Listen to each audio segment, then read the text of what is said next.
The dust-covered woman trudged through the doors of the Silver Creek Sheriff's office, her shoulders hunched with exhaustion. A small child clutched tightly to her chest as tears carved clean streaks down her dirt-stained face. Zara Matthews had traveled 3 days straight with barely any food or water, desperate to find help after outlaws had burned her homestead to the ground and murdered her husband in cold blood.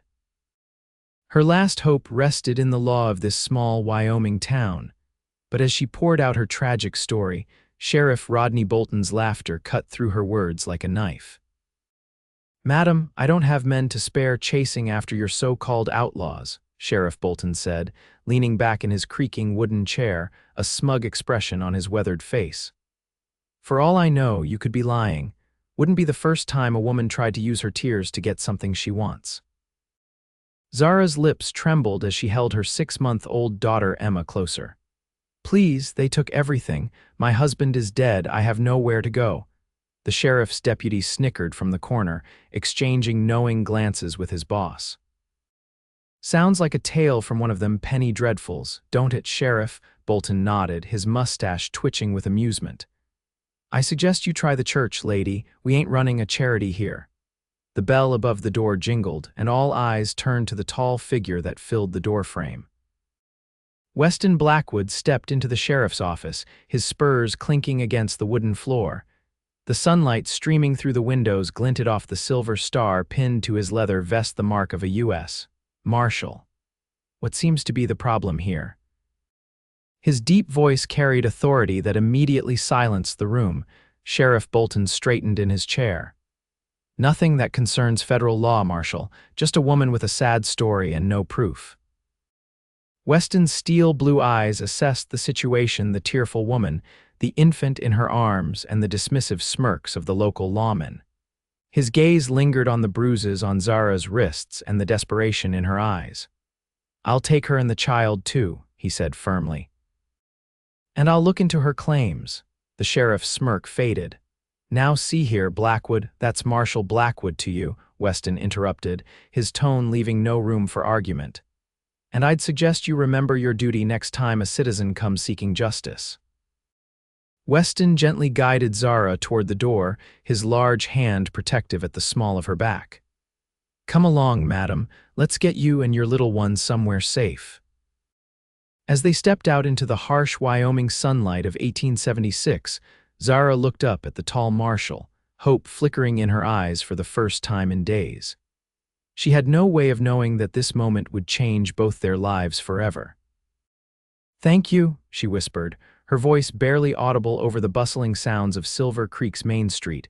Weston nodded, his expression softening slightly as he looked down at the infant who had fallen asleep against her mother's chest. "My cabin's just outside of town. You can rest there while I gather some supplies, then you can tell me exactly what happened." Zara hesitated, clutching Emma tighter. "Why are you helping us? You don't even know me." The marshal's eyes darkened as he surveyed the town. "Because I've seen what happens when good people look the other way." He paused, then added more gently, "And no mother and child should be turned away when they're in need." They walked in silence to the livery stable where Weston's stallion waited. The horse, a magnificent black beast named Thunder, snorted as they approached. "Can you ride?" Weston asked, already preparing the saddle. Zara nodded. "I grew up on a ranch in Colorado. I can ride." A ghost of a smile touched Weston's lips. "Good, you'll hold the baby and I'll take the reins." Once mounted, with Zara seated before him and Emma secured between them, they rode out of Silver Creek. Zara could feel the curious stares of townspeople following them, but she was too exhausted to care. The steady rhythm of the horse's hooves and the solid presence of the marshal behind her lulled her into a state of calm she hadn't felt since the attack. "It's not far now," Weston said after they'd been riding for about 20 minutes. The terrain had changed from flat prairie to rolling hills dotted with pine trees. Just over that ridge, as they crested the hill, Zara saw a modest but well-built cabin nestled among a stand of trees near a small creek. A corral stood to one side, currently empty, and a small garden plot showed signs of recent care. "It's not much," Weston said as he helped her dismount, "but it's secure." Inside, the cabin was simply furnished but clean. A stone fireplace dominated one wall with a cooking area nearby. A wooden table with 2 chairs stood in the center, while a bed was positioned in the far corner.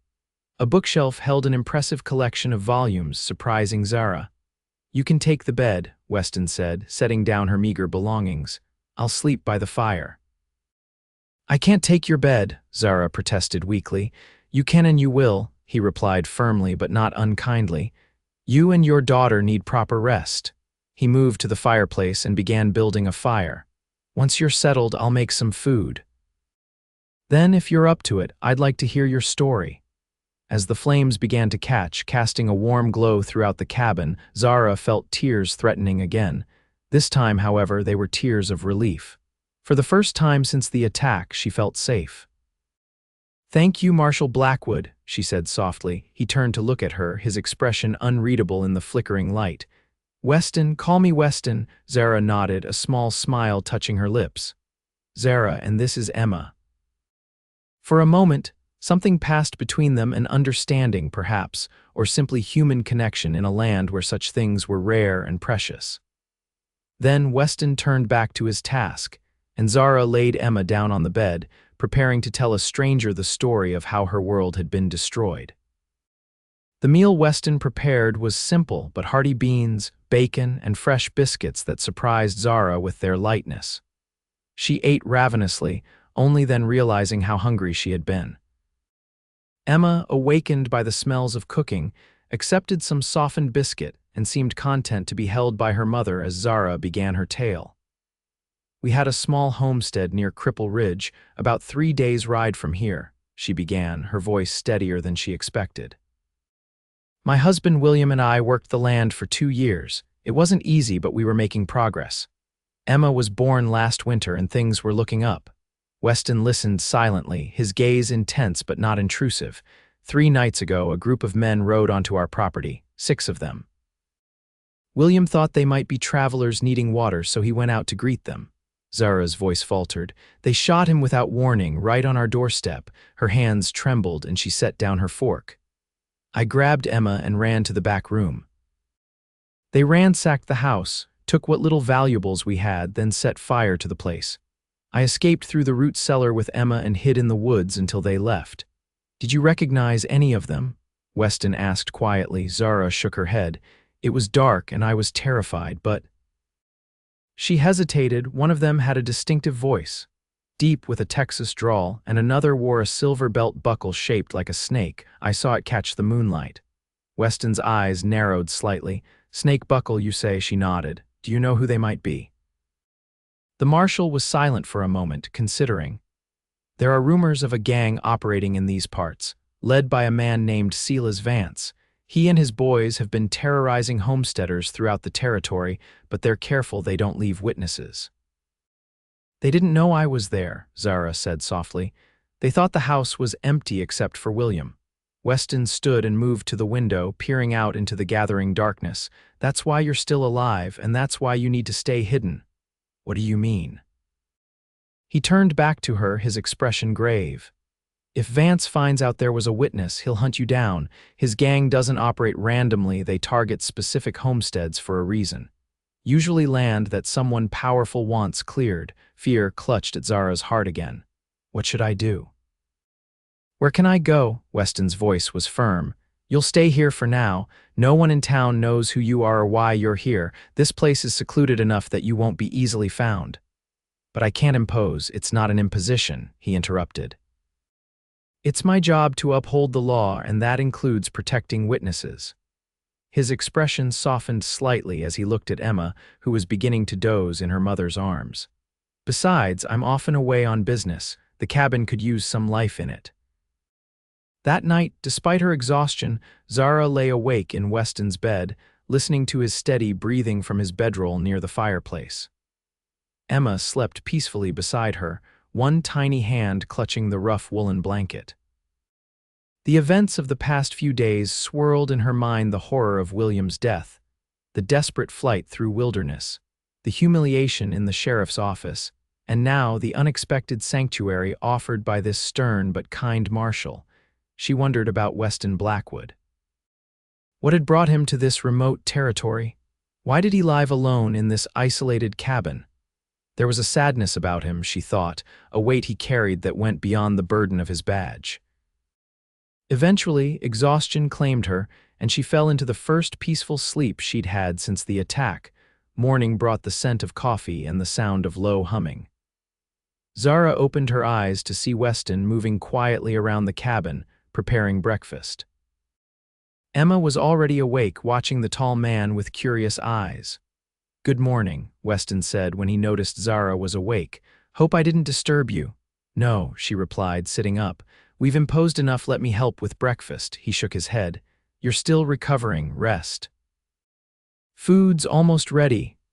Over a breakfast of flapjacks and more of the surprisingly good coffee, Weston outlined his plan. "I need to ride into town today to send some telegrams. I want to check if there have been similar attacks in the territory. Also need to get you and the little one some provisions." "I have no money," Zara admitted, embarrassment coloring her cheeks. "That's not your concern right now," he replied matter-of-factly. "Your job is to recover your strength and take care of your daughter." "My job is to find the men who murdered your husband." "Why are you doing all this?" Zara couldn't help asking. "The sheriff didn't care. Why do you—" Weston was silent for a long moment, his gaze fixed on his coffee cup. When he spoke, his voice was low. 5 years ago, my sister and her husband were killed by raiders on their homestead in Kansas. Their boy, my nephew, survived by hiding in a root cellar much like you did. By the time I got there, he was half starved and terrified. He looked up, meeting her eyes. The local law didn't do much. Said it was probably Indians, case closed, but it wasn't. It was land grabbers working for the railroad. I tracked them down myself, brought them to justice." His jaw tightened. "That's when I decided to become a marshal, to make sure no one else was abandoned by the law when they needed it most." Zara felt a lump form in her throat. "What happened to your nephew?" "He lives with my parents in St. Louis now. He's 12, writes me letters sometimes." A ghost of a smile touched Weston's lips. "Wants to be a marshal too, though my mother's hoping he'll choose something less dangerous." This glimpse into Weston's past gave Zara a new understanding of the man who had come to her rescue. His kindness wasn't just duty, it was personal. "I'm sorry about your sister," she said softly. Weston nodded, then stood, clearly uncomfortable with the direction of the conversation. "I should head to town. Will you be all right here alone?" "We'll be fine," Zara assured him, lifting Emma into her arms. "Thank you, Weston, for everything." He paused at the door, looking back at mother and child. Something in his expression made Zara's heart beat a little faster. "Bar the door behind me," he said finally. "I'll be back before sundown." After Weston left, Zara explored the cabin more thoroughly. Despite its simplicity, there were touches that spoke of the man who lived there: the well-stocked bookshelf containing everything from law books to poetry, a hand-carved chess set on a small side table, a worn quilt that looked handmade. In a chest at the foot of the bed, she found clean linens and, to her surprise, a small wooden horse, clearly a child's toy. For his nephew, perhaps. The thought of the stern marshal keeping a toy for the rare visits from his sister's son touched something in Zara's heart. The day passed slowly. Zara washed their few clothes in the creek, keeping Emma close by on a blanket in the shade. She found some vegetables in Weston's garden and decided to prepare a stew for dinner, the least she could do to repay his kindness.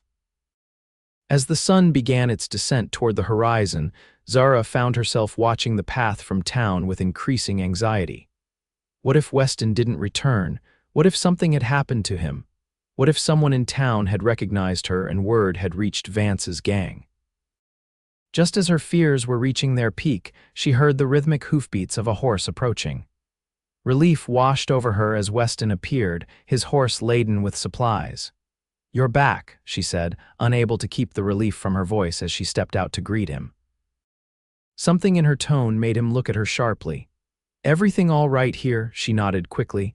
"Yes, fine, I was beginning to worry." A hint of warmth touched his eyes.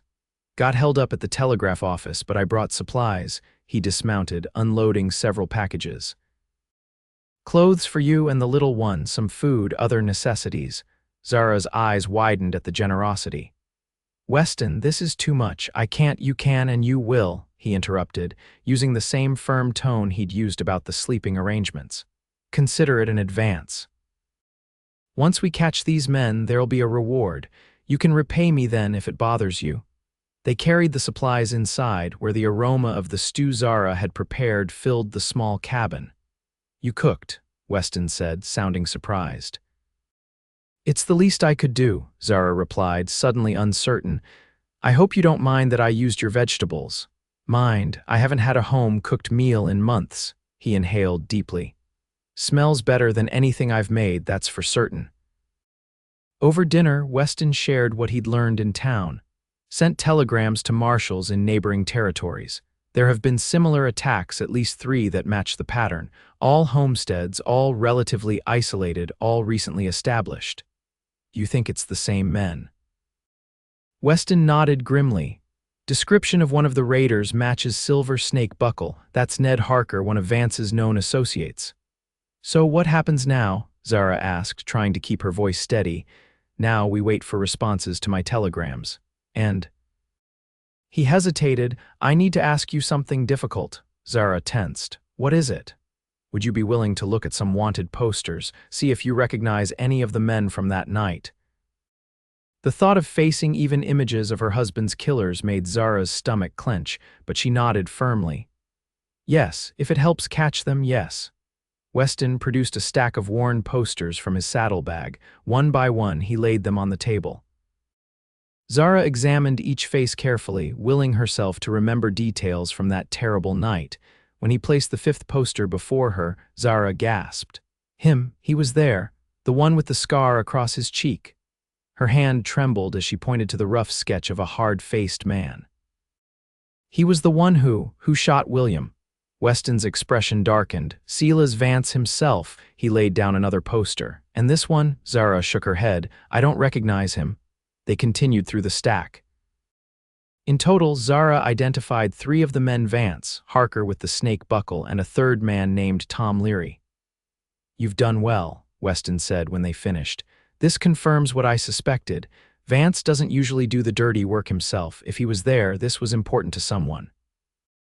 "But who and why our farm? We had nothing of value." Weston's eyes were thoughtful. "Land can be valuable for many reasons. Was there water on your property? A stream, maybe?" "Yes, a good creek ran through the back portion."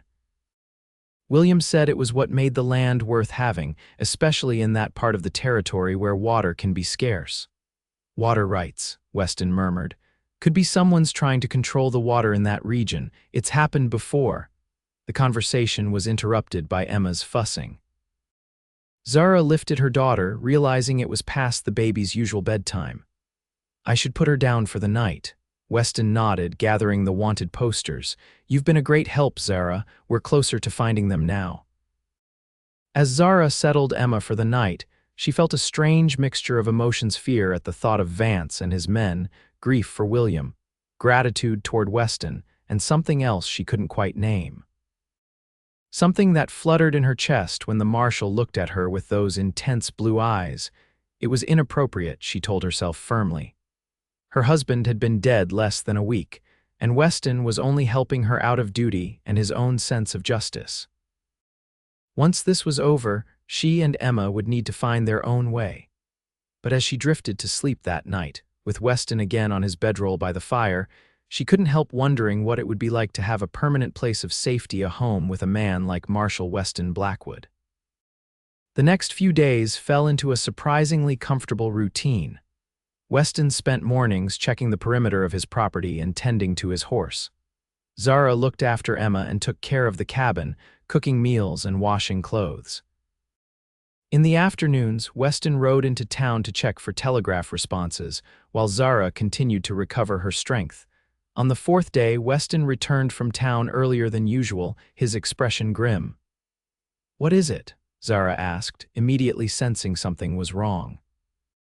"Got a response from the territorial governor. He's been investigating land grabs throughout the territory. Seems someone's been trying to control the water rights along the eastern ridge, which includes where your homestead was located." Zara's hands stilled in the dough she was kneading. "Who?" Man named Jeremiah Caldwell, wealthy rancher from back east, been buying up properties, damming streams, forcing smaller ranchers to pay for water access. And when people won't sell, Weston's jaw tightened. That's where Vance and his gang come in. So this Caldwell ordered my husband's murder, Zara said, her voice barely above a whisper. It appears that way, but proving it won't be easy. Men like Caldwell are careful to keep their hands clean. Zara wiped flour from her hands, her movements deliberate. What's our next step? Weston looked at her, surprised by the hour. I've arranged to meet with a U.S. attorney in Cheyenne next week. Your testimony about the attack, combined with the pattern of similar incidents, might be enough to get a federal investigation into Caldwell's activities. You want me to go to Cheyenne? Zara couldn't keep the alarm from her voice. The territorial capital was 2 days' journey by train, far from the safety of Weston's cabin. It would be the safest option, Weston said carefully. We could leave Emma with someone trustworthy. No, Zara interrupted firmly. I won't leave my daughter, not with anyone. Weston studied her for a moment, then nodded. I understand, we'll take her with us. We'll travel as a family to avoid suspicion. The words "as a family" hung in the air between them, carrying weight neither was ready to acknowledge. When do we leave? Zara asked, returning to her bread, making to hide the flush that had risen to her cheeks. 3 days. That gives us time to prepare. Weston moved to the window, scanning the horizon as had become his habit. In the meantime, I need to teach you how to shoot. Zara's head snapped up. Shoot. A gun. If we're going to be traveling, you need to be able to protect yourself and Emma if necessary. The thought terrified Zara, but she recognized the wisdom in his words. All right, when do we start? Tomorrow morning. Early.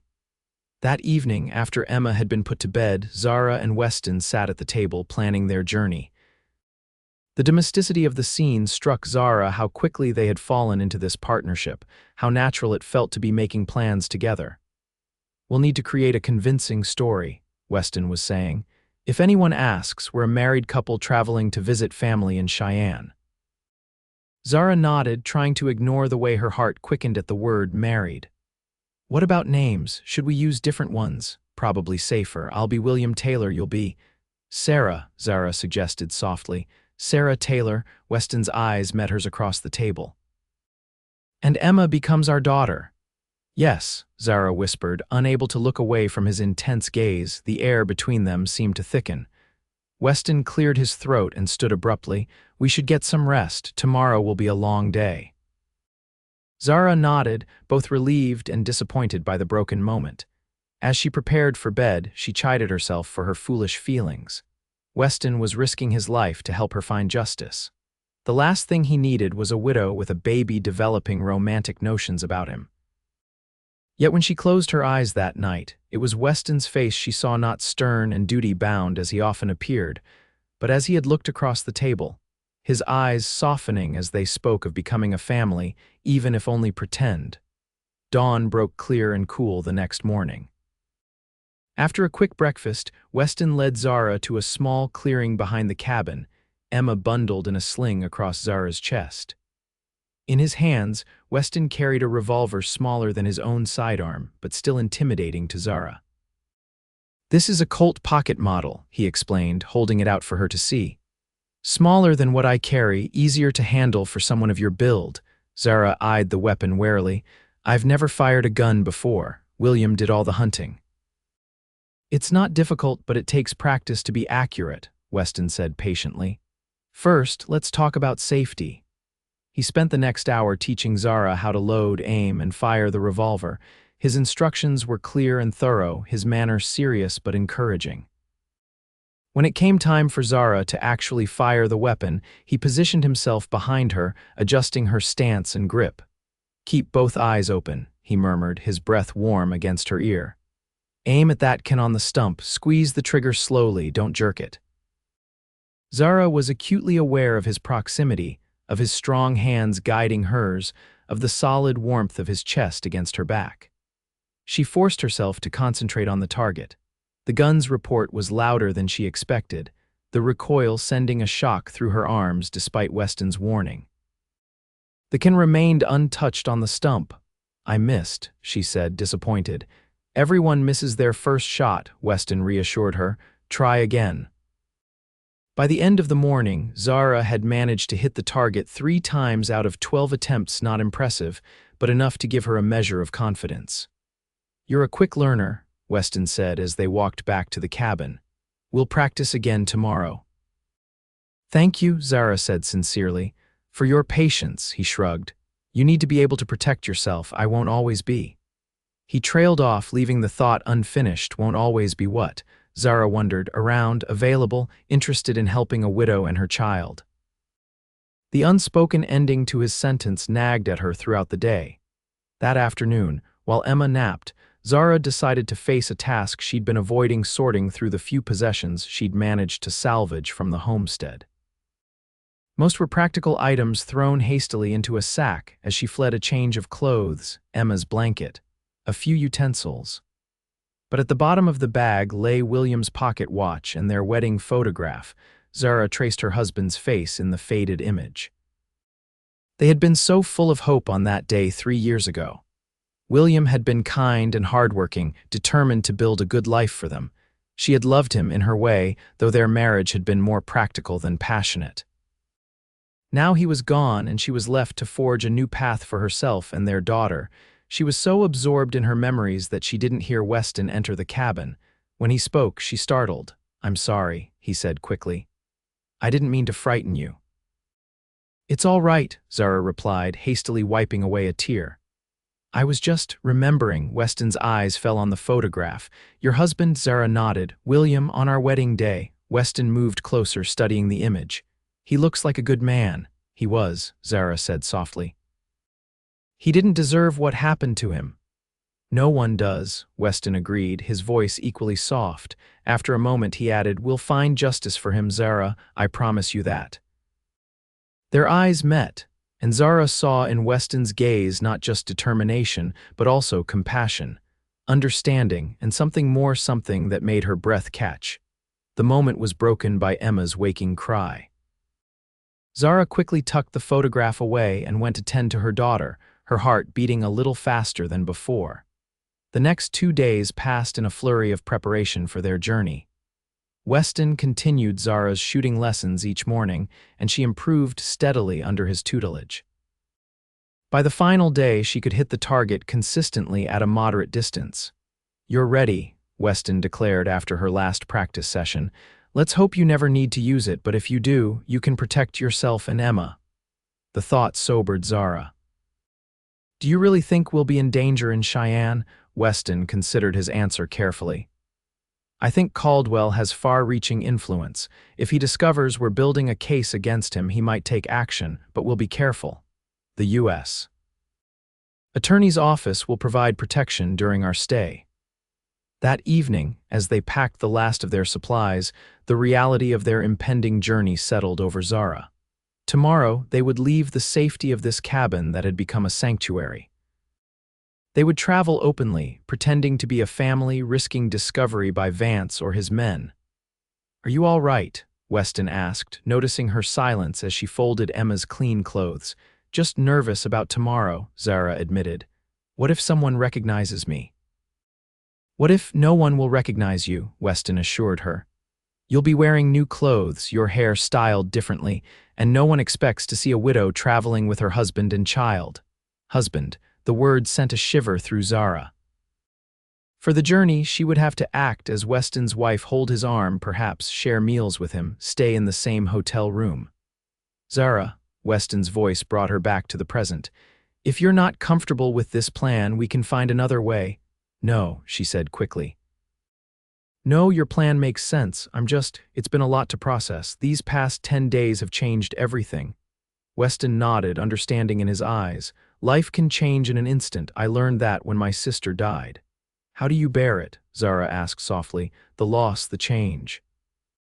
Weston was silent for a long moment. When he spoke, his voice was low and thoughtful. "You just do. You wake up each morning and put one foot in front of the other, and eventually you find new purpose." "Is that what happened for you? You found purpose in becoming a marshal?" "Yes." His eyes met hers across the small room. "And sometimes, when you least expect it, you find other reasons to keep going."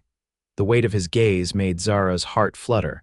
Was he referring to her and Emma? Had they become, in some small way, a reason for him? The question remained unasked as Weston turned away, busying himself with checking his weapons for the journey. Zara returned to her packing, but the moment lingered between them, a promise of something neither was ready to name. Dawn came misty and cool on the day of their departure. Weston had risen early to saddle Thunder and prepare the small wagon he'd borrowed from a friend in town. They would take the wagon to the train station in Silver Creek, then board the afternoon train to Cheyenne. Zara dressed in one of the new outfits. Weston had purchased a modest blue traveling dress that was finer than anything she'd owned before. She arranged her hair neatly, pinning it up under a matching bonnet.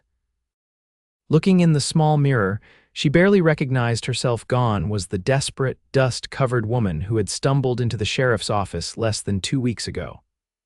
"You look nice," Weston said when she emerged from behind the privacy screen with Emma in her arms. He, too, had changed from his usual attire. Gone was the marshal's badge, replaced by the respectable clothes of a middle-class farmer or merchant. "So do you," Zara replied, feeling strangely shy. "Very husbandly." A hint of a smile touched Weston's lips. "That's the idea, Mrs. Taylor." The use of her assumed name made the charade suddenly real. From this moment until they returned, they would be William and Sarah Taylor, a happily married couple with their infant daughter. The journey to Silver Creek was uneventful. Weston drove the wagon while Zara sat beside him with Emma on her lap. They spoke little, both lost in thoughts of what lay ahead. As they approached the town, Weston turned to her. "Remember, act natural. We're just a family traveling to visit relatives, nothing unusual." Zara nodded, adjusting her bonnet nervously. "Do you think the sheriff will recognize me?" Bolton, doubtful. "He barely looked at you that day, and even if he does, he has no reason to interfere with a marshal's business." Silver Creek looked different to Zara in the bright morning light. The town was bustling with activity, merchants opening their shops, ranchers bringing goods to market, ladies gossiping outside the general store. No one paid particular attention to the wagon carrying what appeared to be a young family. At the train station, Weston purchased their tickets while Zara waited with Emma and their luggage. She kept her head slightly bowed, avoiding direct eye contact with passers-by. Despite Weston's reassurances, she couldn't shake the feeling of exposure, of vulnerability. "Train arrives in 20 minutes, Weston said, returning with the tickets. "Are you hungry? We could get something at the cafe across the street." Before Zara could answer, a familiar voice called out, "Well, look who it is, Marshal Blackwood without his badge." Weston tensed almost imperceptibly, then turned with a practiced smile. "Sheriff Bolton, good morning." The sheriff sauntered over, his eyes moving curiously from Weston to Zara and the baby. "Don't often see you with company, Marshal, especially not the female kind." "This is my cousin Sarah Taylor and her daughter," Weston said smoothly. "Sarah, this is Sheriff Bolton." Zara forced herself to meet the sheriff's gaze, praying he wouldn't recognize her. "Pleased to meet you, Sheriff." Bolton studied her for a moment, and Zara's heart pounded so loudly she was sure he must hear it. Then he tipped his hat. "Madam, cute baby you got there." "Thank you," Zara murmured. "We're escorting them to Cheyenne," Weston explained. "Family business, Cheyenne, huh?" Bolton scratched his chin. "Funny coincidence. Just had a telegram come through about a woman and child who might be headed that way, witnesses in some murder case." Zara's blood ran cold. Beside her, she felt Weston stiffen. "Is that so?" Weston's voice remained casual. "Sounds like martial business. Anything I should know about?" Bolton shrugged. "Probably nothing. Some rancher named Caldwell asking the law to keep an eye out, says the woman's making false accusations against some of his men, trying to extort money or some such." "Caldwell?" Weston raised an eyebrow. "Jeremiah Caldwell, the cattle baron, that's the one, you know him, heard of him, has quite a reputation." Weston's tone revealed nothing of his thoughts. "Well, we should get something to eat before the train arrives. Good day, Sheriff." Bolton nodded, his eyes lingering on Zara for a moment longer than was comfortable. "Safe travels, Marshal, madam." As the sheriff walked away, Zara released the breath she'd been holding. He knows, she whispered. Caldwell knows I'm alive and talking to the authorities.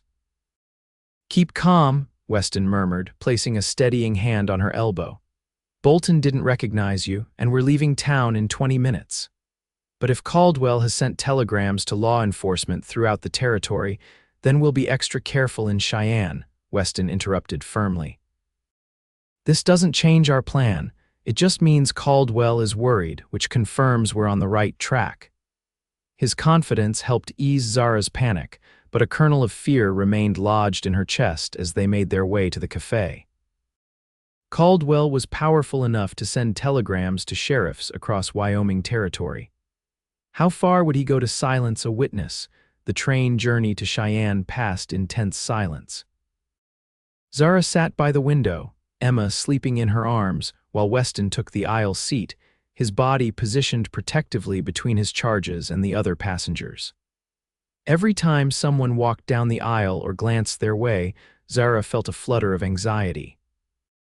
Try to relax, Weston said softly after an hour of this. Your tension will draw attention.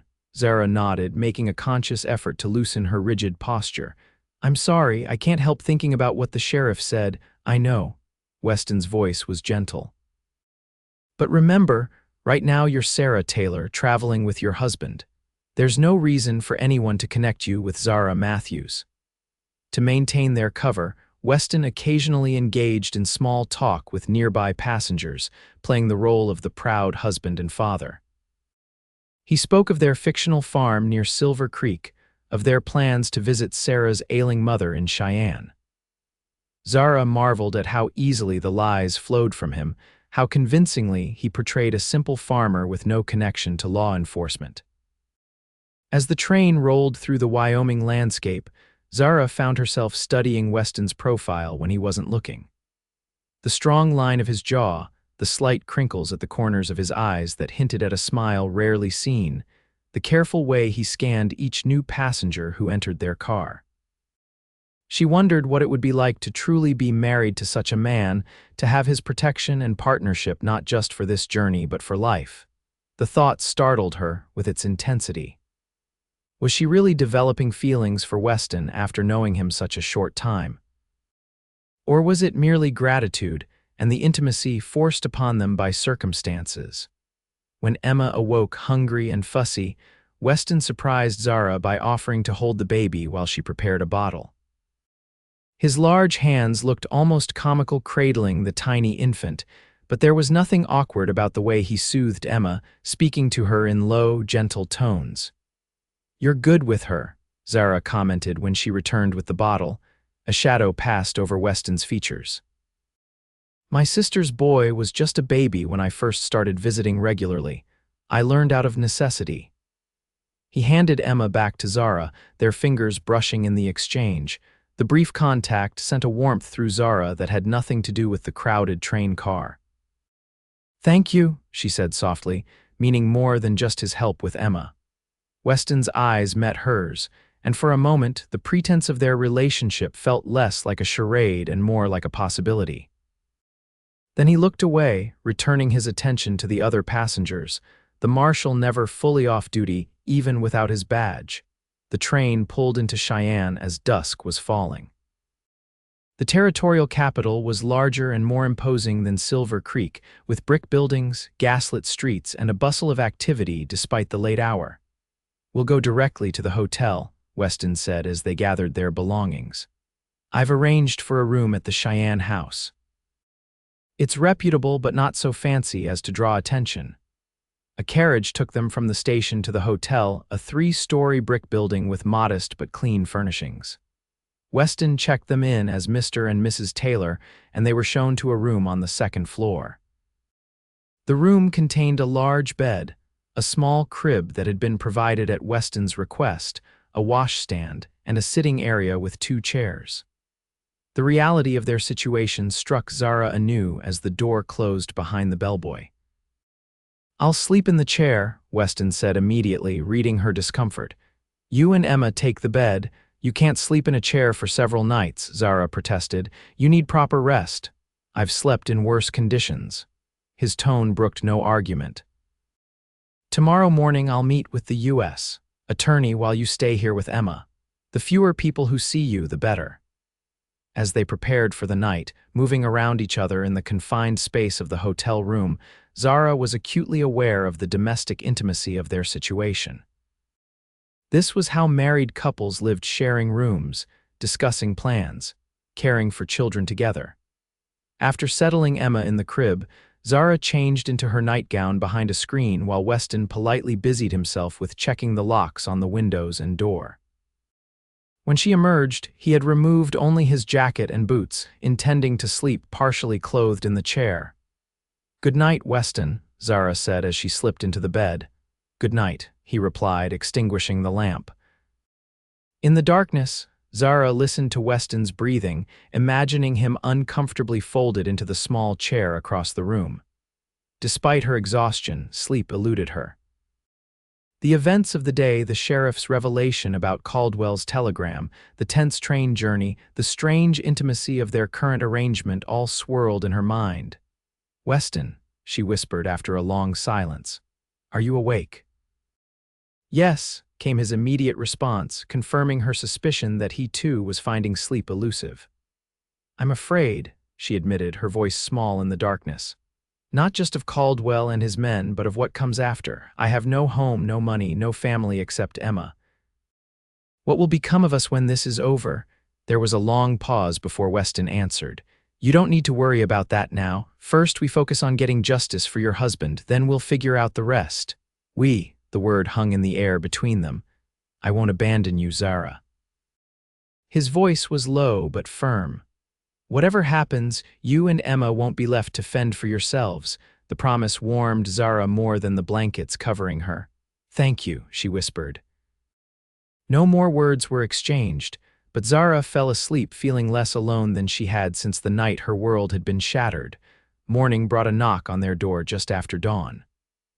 Weston was instantly alert, moving silently to retrieve his gun from the holster hanging on the bedpost. He motioned for Zara to remain silent as he approached the door. "Who is it?" he called, his voice neutral. "Room service, sir. Breakfast for Mr. and Mrs. Taylor." Weston frowned. "We didn't order breakfast." There was a pause then. "Compliments of Judge Wilson, sir. He said you'd understand."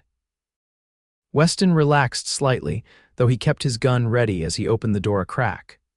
A young man in a hotel uniform stood in the hallway with a covered tray.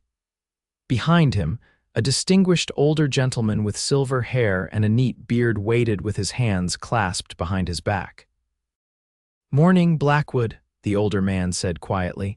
"Thought we might have our discussion over breakfast rather than at the courthouse. Fewer eyes." "Judge Wilson," Weston acknowledged, opening the door wider to admit the two men.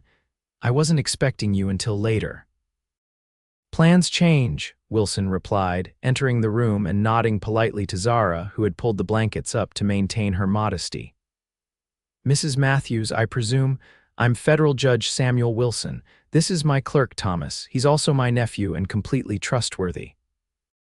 The young man set down the breakfast tray and exited with a respectful nod, closing the door firmly behind him. "How did you find us?" Weston asked, holstering his weapon. "I was careful about our arrangements." Wilson raised an eyebrow. "I'm a federal judge, son." "Finding people is part of the job." His expression grew serious. "And it's a good thing I did. There's been a development." Zara's heart sank. "What kind of development?" "Jeremiah Caldwell arrived in Cheyenne last night," Wilson said grimly, "and he wasn't alone. Brought 3 men with him, one matching the description of Silas Vance." Weston's jaw tightened. "How would he know we're here?" "He doesn't, as far as I can tell. He's here for the territorial legislature session, supposedly to lobby for water rights legislation. But the timing is suspicious." "It can't be a coincidence," Zara said, her voice trembling slightly. She rose from the bed, wrapping a shawl around her nightgown-clad form. "He knows I survived. He knows I can identify Vance." Judge Wilson nodded soberly. "It seems likely, which is why we need to move quickly. I've arranged for a deposition to be taken today privately in my chambers. No court clerk, no official record until we're ready to move forward with indictments." "Is that legal?" Zara asked. "In cases where witness safety is at risk, I have some latitude," Wilson replied. Once we have your testimony recorded, we can move you to a safer location until the trial." Weston crossed to the window, peering cautiously through the curtains at the street below. "How do we get her to the courthouse without being seen?" "Back entrance," Wilson said promptly. "Thomas will bring a carriage at noon, service entrance of the hotel, then directly to the service entrance of the courthouse. My chambers are on the 3rd floor away from the main courtrooms." The plan was set. Judge Wilson departed after sharing the breakfast he had brought: eggs, bacon, biscuits, and coffee.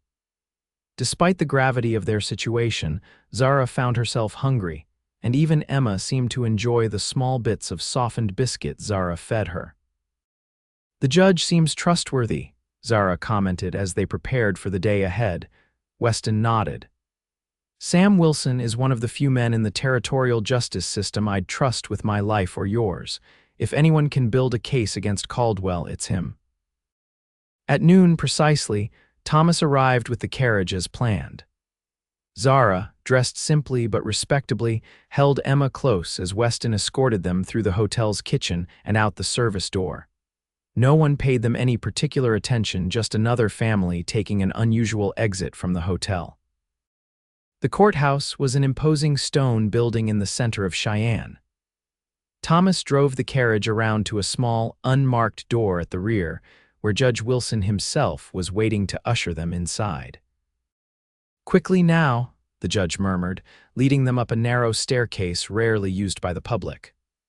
"Caldwell was seen at the Capitol building this morning, but there's no telling when he might appear here." Judge Wilson's chambers were spacious and well-appointed, with heavy curtains that blocked the view from outside and thick walls that muffled conversation. A court reporter, another trusted associate of the judge, was already present, ready to record Zara's testimony. For the next 2 hours, Zara relived the worst night of her life, describing in detail the attack on her homestead, her husband's murder, and her desperate escape with Emma.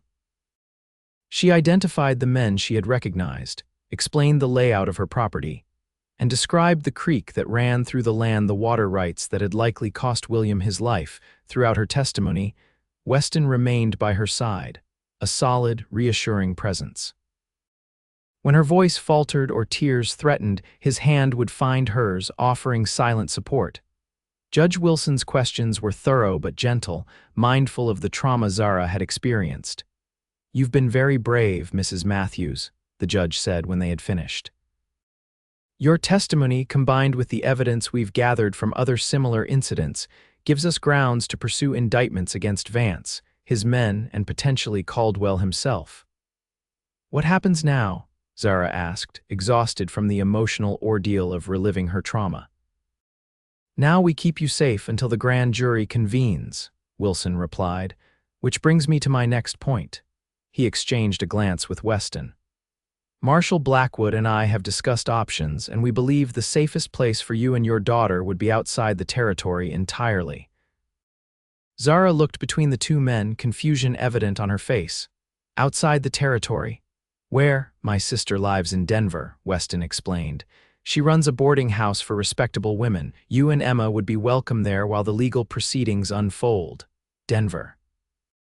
The thought of going so far from everything familiar, even the small sense of security she had found in Weston's cabin, filled Zara with apprehension. "For how long?" "Hard to say," Judge Wilson admitted. "Grand jury proceedings, then a trial if indictments are issued, could be months." "And what about you?" Zara asked, turning to Weston. "Will you come to Denver too?" A shadow crossed Weston's face. "I need to stay here to help build the case. My duties as marshal require me to remain in the territory." The realization that they would be separated hit Zara with unexpected force. In the short time she had known Weston, he had become her anchor, her protector, perhaps something more. The thought of facing the coming months without him nearby left her feeling adrift. "I don't want to go to Denver," she said, her voice stronger than she expected. "Not alone." "Zara," Weston began gently, "it's not safe for you here.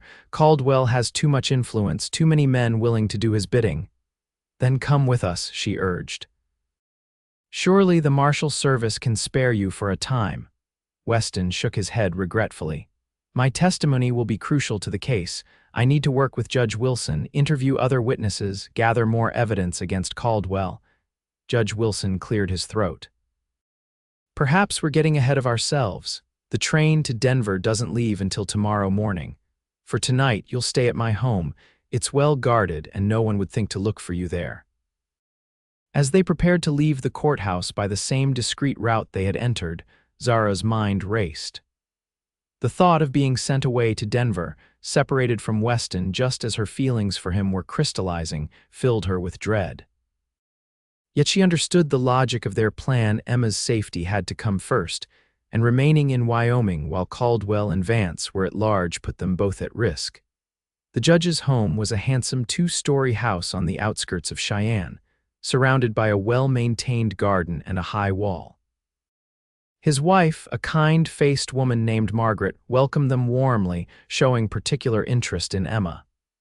"It's been years since we had a baby in the house," she said, cooing at the infant. "Our youngest is at university back east now." Judge Wilson showed Weston and Zara to adjacent guest rooms on the second floor. "You'll be comfortable here for the night. My staff is discreet, and we have a man watching the grounds."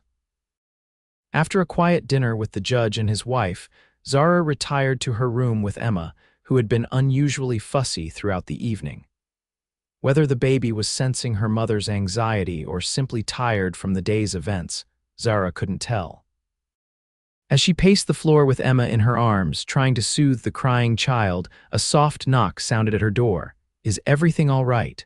Weston's concerned voice came through the wood. Zara opened the door, relief washing over her at the sight of him. "She won't settle. I think she's overtired, but nothing I do seems to help." Weston hesitated for a moment, then entered the room, closing the door softly behind him. "May I?" he asked, holding out his arms for Emma. Surprised, Zara handed over her daughter. Weston cradled the infant against his broad chest, one large hand supporting her head, the other gently patting her back. He began to hum softly a melody Zara didn't recognize, but that had an immediately calming effect on Emma. "Where did you learn that?" Zara asked in wonder as Emma's cries subsided to hiccuping sniffles. "My mother used to sing it to my sister's boy," Weston replied, continuing to pace slowly around the room. "Don't know the words, just the tune." Watching this strong, serious man tenderly soothing her child stirred something profound in Zara's heart. This was a side of Weston few people likely ever saw the gentle caretaker beneath the stern marshal's exterior. "You'll make a wonderful father someday," she said softly, the words escaping before she could consider their implications. Weston's eyes met hers over Emma's head, and something unspoken passed between them. "Never thought much about having a family of my own," he admitted. "The life of a marshal doesn't lend itself to settling down. People can change their paths," Zara suggested, her heart beating faster. "Find new purposes, like you said." Weston continued to rock Emma, who was now drowsing against his chest. "Maybe," he conceded, his voice low. "Under the right circumstances." The air between them seemed charged with possibility, with words unsaid but understood.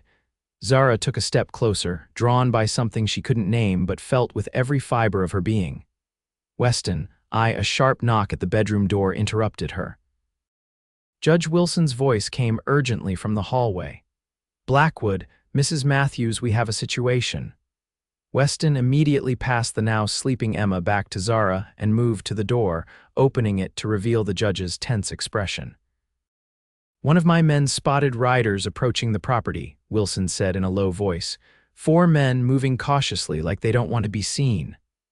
"Vance," Weston said grimly, "how would they know we're here?" "Someone must have followed us from the courthouse," Wilson replied. "Or they've been watching the hotel and noticed your absence." Zara clutched Emma tighter, fear constricting her throat. "What do we do?" Weston was already buckling on his gunbelt. "Judge, is there a back way out of the house?" "Service entrance leads to a path through the garden, then to the carriage house," Wilson confirmed. "I'll have Thomas bring the carriage around." "No," Weston shook his head. "A carriage is too obvious, too slow. Are there horses in the stable?" "2, both good mounts. That's what we'll use." Weston turned to Zara. Pack only what you absolutely need for Emma. We leave in 5 minutes." As Wilson hurried away to prepare the horses, Weston quickly gathered their few belongings. Zara, moving with the efficiency of a woman accustomed to crisis, packed a small bag with essentials for Emma: diapers, a change of clothes, a bottle. "Where will we go?" she asked, trying to keep her voice steady for Emma's sake. "Not Denver," Weston said decisively. "That's what they'll expect. We'll head north instead, to my cabin. It's remote enough that they won't find us easily, and I know the terrain." The thought of returning to the cabin where she had first begun to feel safe brought Zara a measure of comfort amid the fear. "Will we take the train?" "Too risky." "We'll ride cross-country. It's about 2 days hard travel, but it's safer than using the main routes." Judge Wilson returned, his expression grave. "The riders are definitely approaching the house. My man counted 5 now, all armed. Margaret is creating a diversion, having the servants light lamps in all the rooms, making it look like we're hosting a gathering." "That might buy us a few minutes," Weston acknowledged. "Are the horses ready, waiting at the back gate?" "I've packed some provisions, food, water, a few other necessities." Weston nodded gratefully. "Thank you, Judge, for everything." "Be careful, Blackwood," Wilson said solemnly. "Caldwell's reach is long and Vance is ruthless. I'll send word when it's safe to return." With Emma securely strapped to Zara's chest in the sling and their meager belongings in saddlebags, they slipped out the service entrance into the darkness of the garden. Zara could hear distant voices at the front of the house, Margaret Wilson's cheerful greeting, a man's gruff response. The 2 horses were waiting as promised, already saddled and ready. Weston helped Zara mount the smaller of the 2, a steady-looking bay mare, before swinging up onto the larger black gelding. "Stay close," he whispered. "Follow my lead." They rode quietly through the garden gate and onto a narrow path that led away from the main road. The night was clear, the moon providing just enough light to see the way without revealing their position too obviously to anyone watching. For the first hour they rode in tense silence, Weston frequently looking back to ensure they weren't being followed. Emma, miraculously, remained asleep against Zara's chest, lulled by the gentle rocking motion of the horse. When they reached a small stream about 5 miles from the judge's house, Weston signaled for them to stop. "We'll water the horses here," he said softly, dismounting and helping Zara down. "How are you holding up?" "I'm all right," Zara assured him, though her muscles ached from the unaccustomed riding. "Emma's still sleeping, thankfully." Weston checked the stream's depth, then led the horses to drink. "We'll follow this stream for a while. The water will mask our trail if they try to track us." "You think they'll come after us?" Zara asked, the reality of their situation settling in her chest like a cold weight. "If Caldwell is worried enough about your testimony to send men to the judge's house, then yes, I think they'll try to find us." Weston's honesty was both frightening and oddly reassuring. "But we have a good head start, and they won't know which direction we've taken." After the horses had drunk their fill, they remounted and continued their journey, now riding in the shallow edge of the stream, the water muffling the sound of the horses' hooves. The moon set, leaving them in the deeper darkness before dawn, but Weston seemed to know the way instinctively. As the first light of dawn began to creep over the eastern horizon, they reached a more densely wooded area and finally left the stream. "We'll rest here for a few hours," Weston decided, guiding them to a small clearing sheltered by pine trees.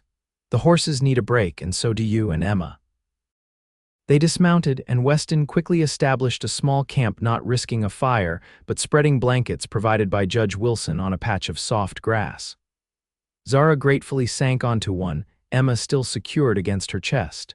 "She'll need to eat soon," Zara said, gently stroking her daughter's hair. Weston nodded, unpacking some of the provisions.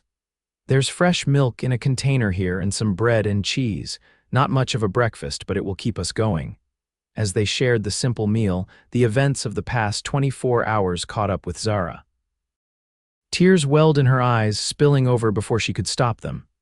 "Hey," Weston said softly, moving to sit beside her on the blanket. "It's going to be all right. We'll make it to the cabin safely." "It's not just that," Zara whispered, trying not to wake Emma. "It's everything." William's death, losing our home, running for our lives, and now Caldwell sending men after us. Will it ever end? Will Emma and I ever have a normal life again? Weston hesitated, then placed his arm around her shoulders, drawing her gently against his side. Yes, he said firmly, this will end. Caldwell and Vance will face justice, and you and Emma will have a chance to build a new life. Zara leaned into his embrace, allowing herself to draw comfort from his strength. What kind of life? Where? I have nothing, Weston. No home, no family except Emma, no way to support us. For a long moment, Weston was silent, his arm still around her shoulders. When he spoke, his voice was different, less certain than she had ever heard it. You could stay with me. Zara lifted her head to look at him, unsure if she had understood correctly. Stay at your cabin, you mean? Weston met her gaze, and in his eyes she saw emotions he had kept carefully hidden: hope, longing, and something deeper. Not just at my cabin, with me, if you wanted to. The implication of his words took Zara's breath away. Are you asking? I know it's too soon, he said quickly. You're still grieving William, and we've known each other only a short time, but these past 2 weeks, having you and Emma at the cabin, it felt right, Zara, like you both belonged there. Zara's heart swelled with emotions she had been trying to suppress: attraction, affection, the beginnings of love for this honorable, gentle man who had risked everything to help her. It felt right to me too, she admitted softly. Weston's arm tightened around her. I'm not asking for promises now, just think about it. Once this is over, once you're safe, we could see if there might be something between us worth building on. I'd like that, Zara whispered, resting her head against his shoulder again. They stayed like that as the sun rose fully over the Wyoming wilderness. Two people finding unexpected connection in the midst of danger. A sleeping child between them, the possibility of a future family neither had imagined just weeks before. The moment of peace was short-lived. Emma awoke hungry, and after feeding her, they needed to continue their journey. Weston estimated they could reach his cabin by nightfall the following day if they maintained a steady pace. The second day of their flight was harder than the first. Emma was fussier, unused to the constant motion and uncomfortable with the heat of the summer sun. Zara's muscles ached from hours in the saddle, and worry gnawed at her whenever they heard distant sounds that might indicate pursuit. Weston remained vigilant, frequently checking their back trail, choosing paths that would be difficult to follow. They avoided main roads and settlements, instead taking game trails and crossing open country where they could see anyone approaching from a distance. By mid-afternoon, they had reached familiar territory: rolling hills that Zara recognized as being within a few hours' ride of Weston's cabin. Her spirits lifted at the thought of reaching safety soon. We'll be home before dark, Weston said, the word home carrying new meaning after their conversation that morning. They crested a hill, and Weston suddenly raised his hand, signaling Zara to stop. His posture had tensed, his eyes scanning the valley below. What is it? Zara asked, keeping her voice low. Smoke, Weston replied grimly, coming from the direction of my cabin. Zara's heart sank as she followed his gaze. A thin column of smoke was indeed rising against the blue sky, about where she estimated the cabin would be. It could be just a campfire, she suggested, not believing it herself. Weston shook his head. Too much smoke. His expression hardened. They found the cabin, probably burned it, hoping we were inside. The realization that they had lost their sanctuary, the place that had briefly felt like home, hit Zara hard. What do we do now? Weston considered for a moment, his eyes still fixed on the distant smoke. There's an old line shack about 10 miles east of here. Used to belong to the Circle M Ranch, but it's been abandoned since Old Man Miller died. We can shelter there while I figure out our next move.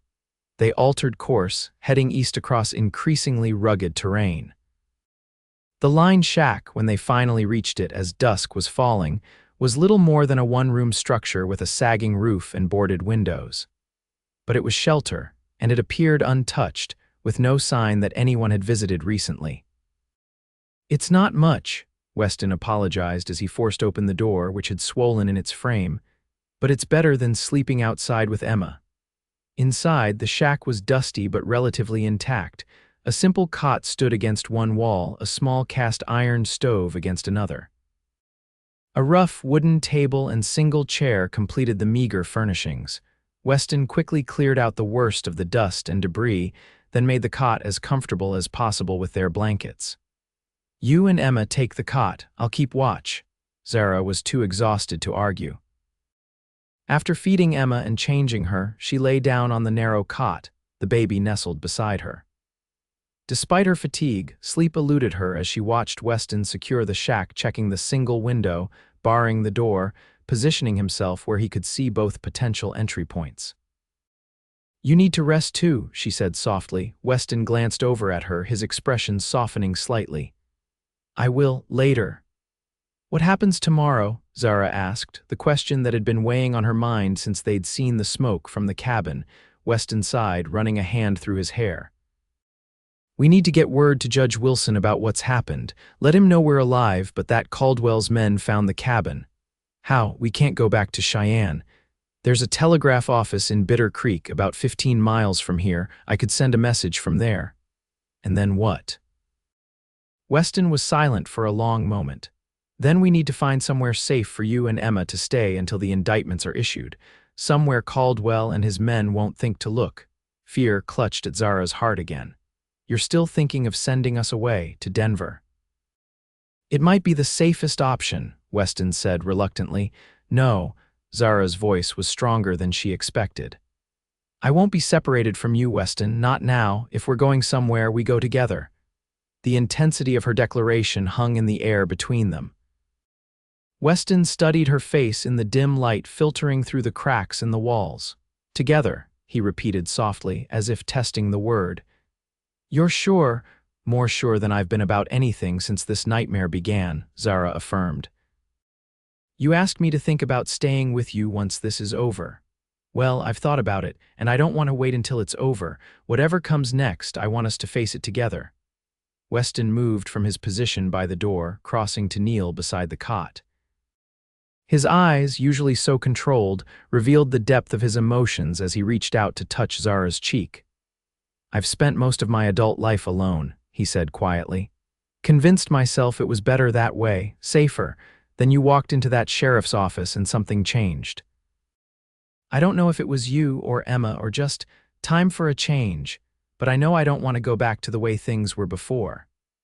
"Neither do I," Zara whispered slowly, giving her time to pull away if she wished. Weston leaned forward and pressed his lips to hers. The kiss was gentle, almost tentative, a question more than a demand. Zara answered by reaching up to touch his face, drawing him closer, deepening the connection between them. When they finally parted, both slightly breathless, Weston rested his forehead against hers. "Whatever happens, we face it together," he promised. "You, me, and Emma." They spent the night in the line shack, Weston eventually yielding to Zara's insistence that he rest and stretching out on the floor beside the cot. Despite the discomfort and the uncertainty of their situation, Zara felt a peace she hadn't experienced since before the attack on her homestead. Whatever dangers lay ahead, she would not face them alone. Morning brought clearer heads and practical considerations. They had limited supplies, no permanent shelter, and enemies actively searching for them. Weston's plan to reach the telegraph office in Bitter Creek remained their best option for contacting Judge Wilson and receiving guidance on their next steps. "We should leave the horses here," Weston decided as they prepared to depart. "I'll go to Bitter Creek on foot, less conspicuous that way." "I'm coming with you," Zara insisted. Weston shook his head. "It's too dangerous. You and Emma should stay here where it's safe." "Is it safe?" Zara challenged. "If Vance's men tracked us to your cabin, they could find this place too. I'd rather stay with you where I know you'll protect us." Weston seemed about to argue further, then sighed in resignation. "All right, but we'll need to be extremely careful. Bitter Creek is small, but there could be eyes watching for us." They set out on foot, Weston carrying their few supplies while Zara carried Emma. The journey was slow and tiring, especially for Zara, but she refused to complain. By mid-afternoon, they reached the outskirts of Bitter Creek, little more than a cluster of buildings serving the surrounding ranches and the occasional traveler. "Wait here," Weston instructed, guiding Zara to a sheltered spot among rocks overlooking the town. "I'll check if it's safe, then come back for you." Reluctantly, Zara agreed. Weston moved cautiously down the slope toward the town, keeping to cover where possible. Zara watched anxiously as he disappeared among the buildings. The minutes dragged by with excruciating slowness.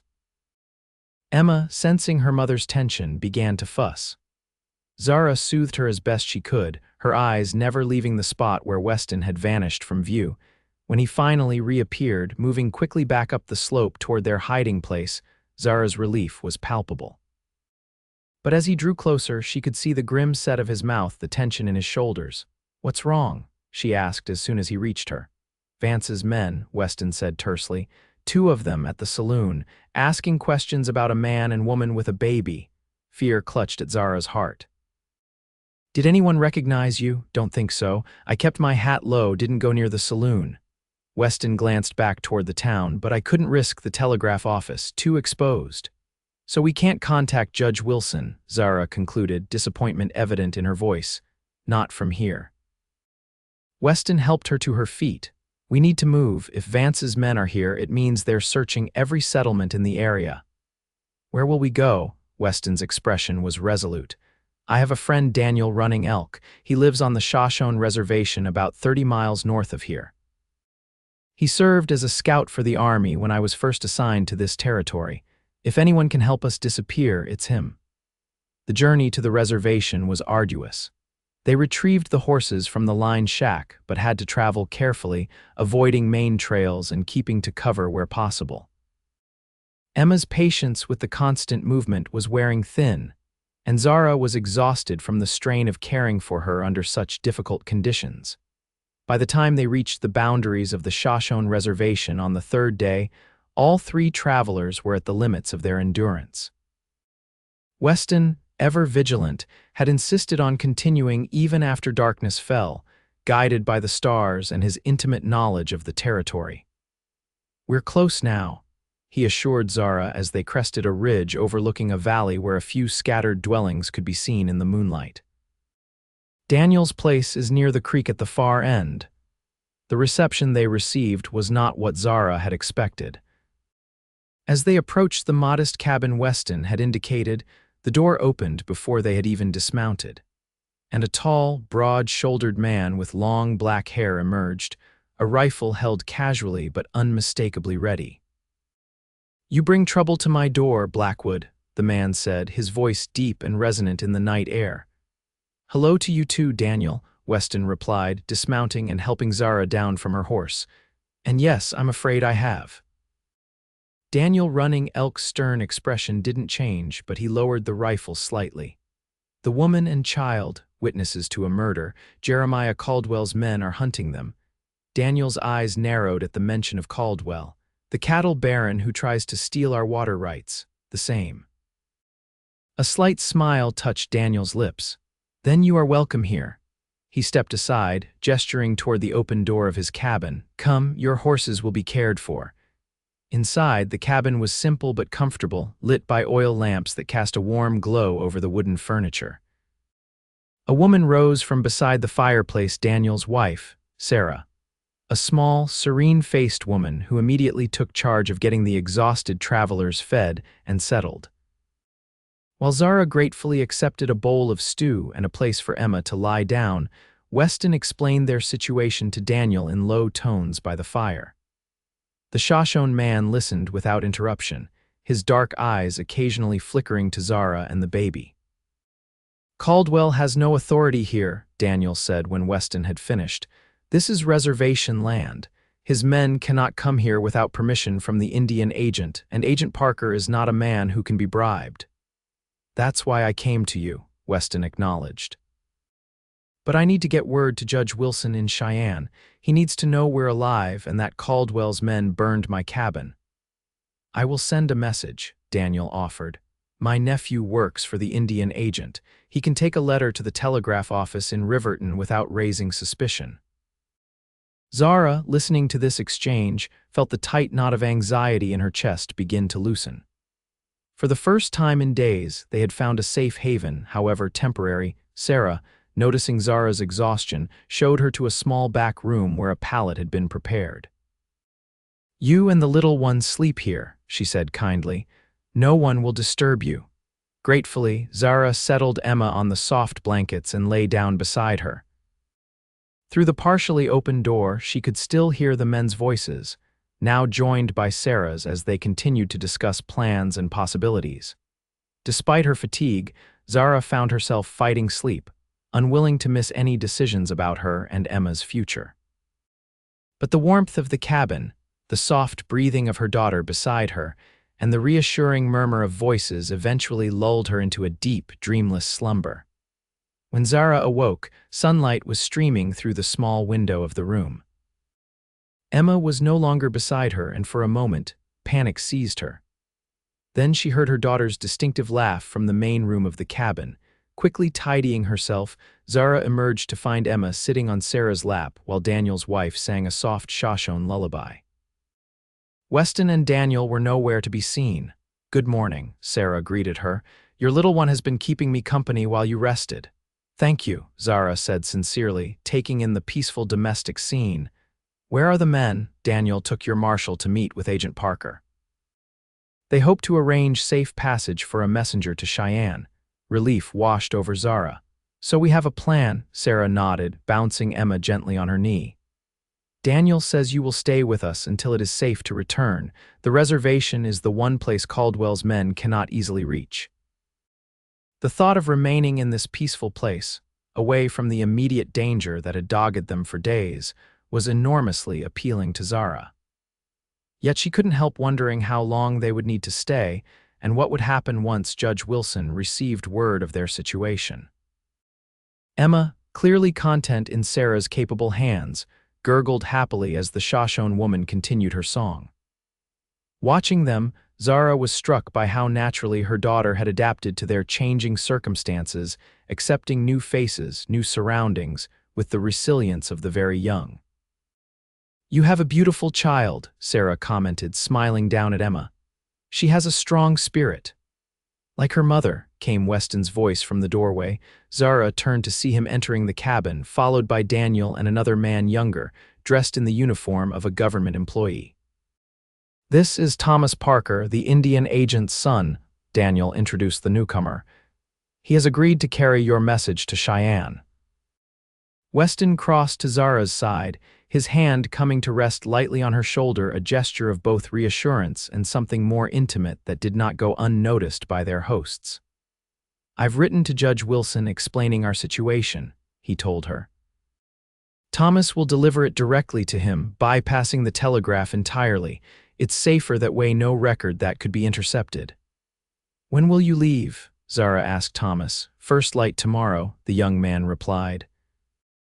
"I'll be traveling as an official courier for the agency, so I shouldn't attract unwanted attention." "And how long to Cheyenne?" 3 days if the weather holds, perhaps 4 for the return journey, a week then before they would have any news or guidance from Judge Wilson. A week of waiting, of wondering if Caldwell's men were still searching for them, if the judge had made progress in building a case against Vance and his employer. As if reading her thoughts, Weston squeezed her shoulder gently. "We're safe here, Zara. Daniel and Sarah have offered us shelter for as long as we need it." Daniel nodded solemnly. "Any enemy of Caldwell is a friend of the Shoshone. That man has tried to steal our water rights for years, offering bribes to corrupt officials threatening our people. If your testimony can help bring him to justice, we will protect you with our lives." The sincerity of the offer moved Zara deeply. "Thank you," she said, looking from Daniel to Sarah and back to Weston, "for everything."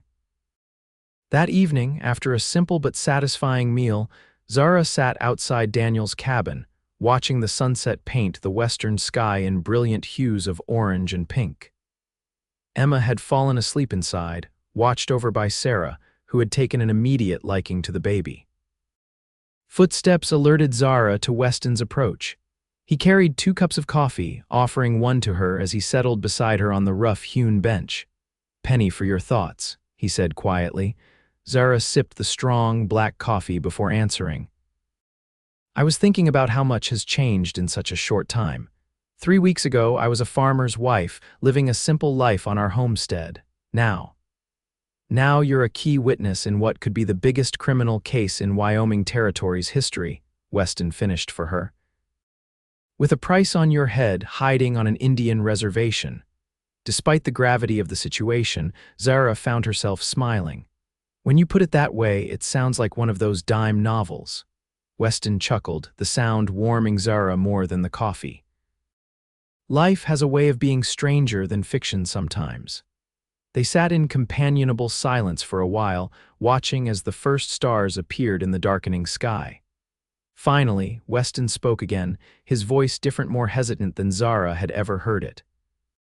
"I've been thinking about what you said at the line shack, about us facing whatever comes next together." Zara's heart quickened. "Yes, I meant what I said too, about wanting you and Emma to stay with me, but I need you to understand what that might mean." Weston set his coffee cup aside, turning to face her more directly. "My life as a marshal isn't easy or safe. I'm often away for days or weeks, and I've made enemies not just Caldwell." "I understand that," Zara said softly. "Do you really?" His expression was earnest, almost urgent. "Because I need you to be sure, Zara. I couldn't bear it if you agreed to a life with me only to regret it later." Zara reached out, taking his hand in hers. "Weston, in the past 3 weeks, I've lost my husband, my home, and nearly my life. I've been hunted across the territory by murderers. I think I understand better than most what it means to face danger and uncertainty." His fingers tightened around hers. "And yet you're still willing to consider a life that might bring more of the same." "A life with you," Zara corrected gently. "And yes, I am. Because in the midst of all that danger and uncertainty, you've been the one constant, the one person I could trust absolutely. That's worth more to me than a safe but empty existence." Weston's free hand came up to cup her cheek, his touch infinitely tender. "I never expected to find someone like you, Zara Matthews. Never thought I'd want to share my life with anyone. And now," she whispered, leaning slightly into his touch, "now I can't imagine a future without you and Emma in it." His eyes, usually so guarded, were open and vulnerable. "I love you both. God help me, I know it's too soon, too fast, but I do." Joy blossomed in Zara's chest, bright and warm. "It's not too soon," she assured him, "not when you know in your heart it's right." This time, when Weston kissed her, there was no hesitation, no questioning, only certainty and promise. Zara responded with equal fervor, pouring into the kiss all the emotions that had been building since that first day in the sheriff's office. When they finally parted, Weston rested his forehead against hers, his breathing uneven. "When this is over," he murmured, "when you and Emma are safe, I want to make this official, if you'll have me." "Is that a proposal, Marshal Blackwood?" Zara asked, happiness making her voice light despite the seriousness of the moment. A smile, a full, genuine smile that transformed his usually stern features, spread across Weston's face. "I believe it is, Mrs. Matthews, though perhaps not the most romantic one in history." Zara laughed softly. "I don't need romance, I just need you."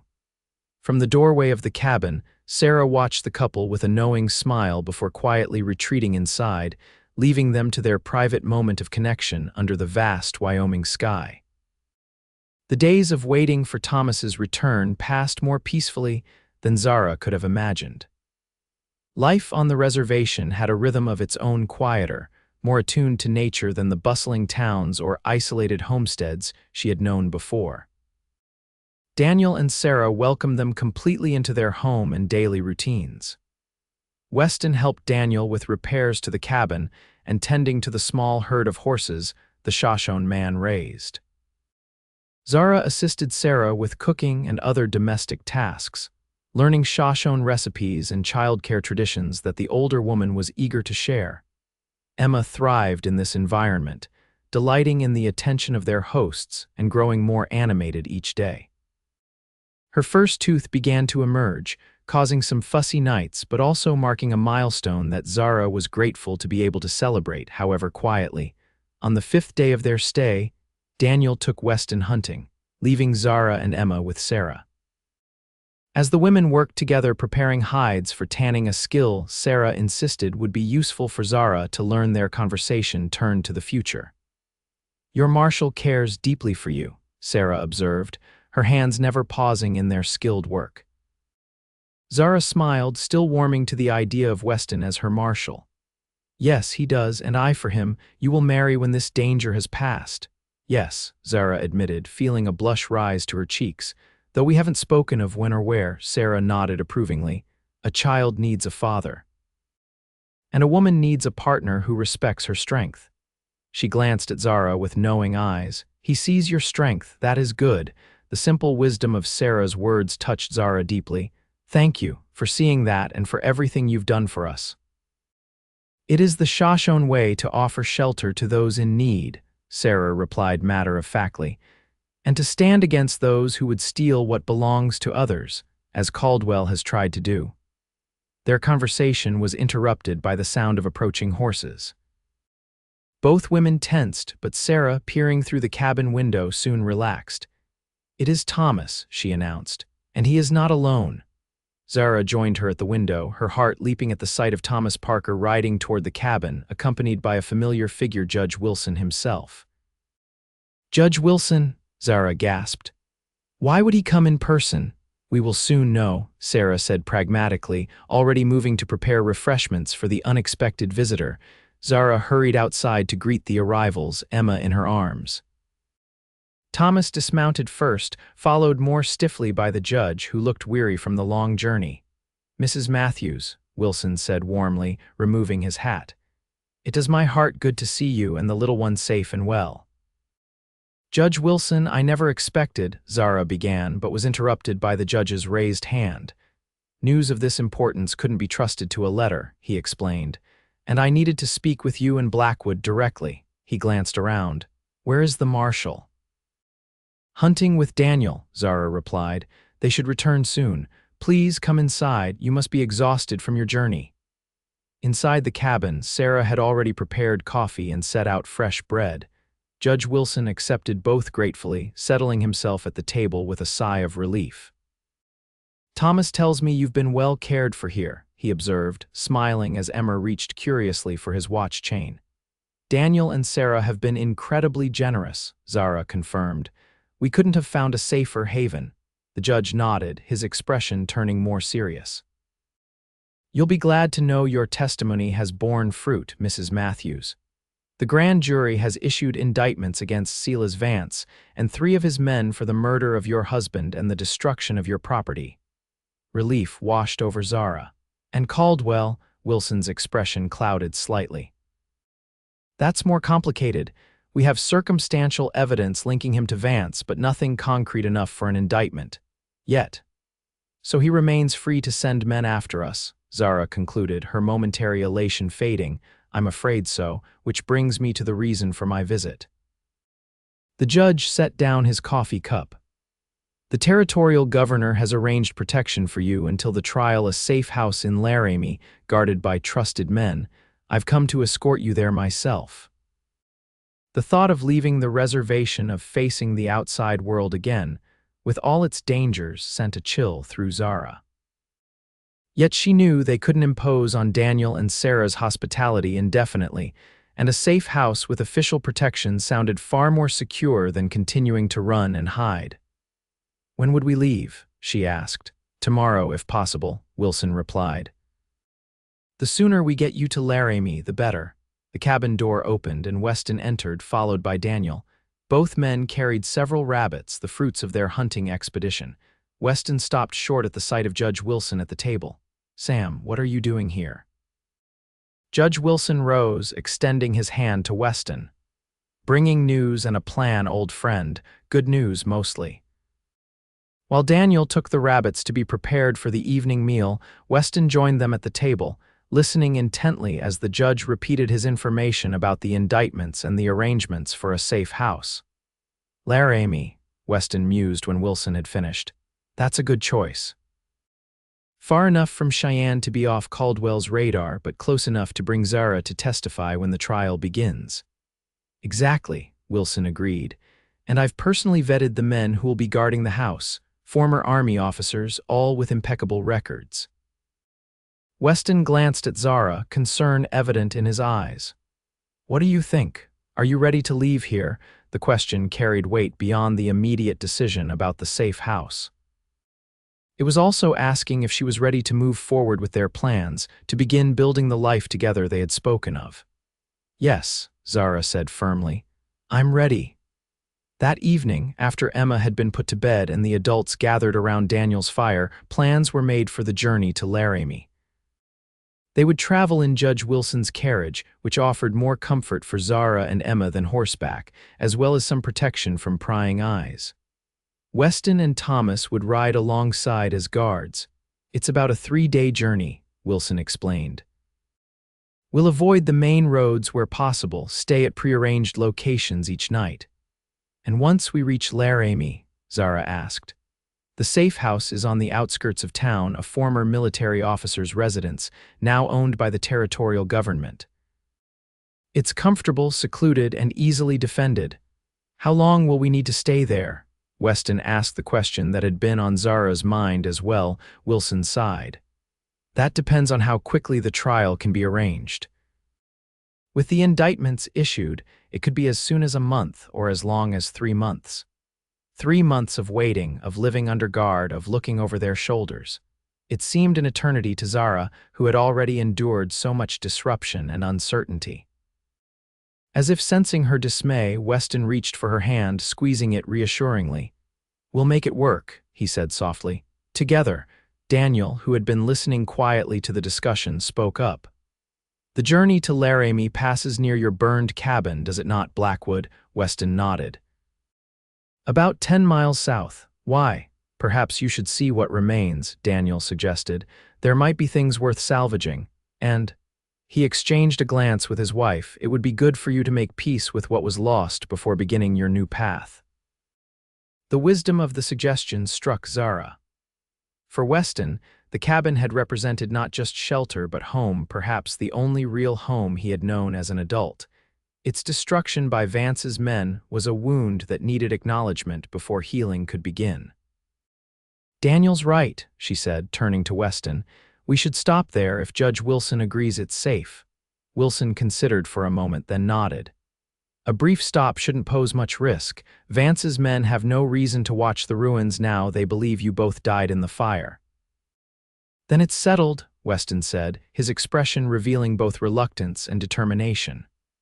"We'll visit the cabin on our way to Laramie." Later that night, as they prepared for sleep in the small room Daniel and Sarah had given them, Zara noticed Weston's unusual quietness. "Are you all right?" she asked softly, mindful of Emma sleeping nearby. Weston sat on the edge of the pallet they now shared, pulling off his boots. "Just thinking about the cabin, about what we might find tomorrow." Zara knelt beside him, placing a gentle hand on his arm. "Whatever we find, it's just a structure, Weston. What matters is that we're both alive, that we have a future to build together." He turned to her, his eyes filled with a complex mixture of emotions.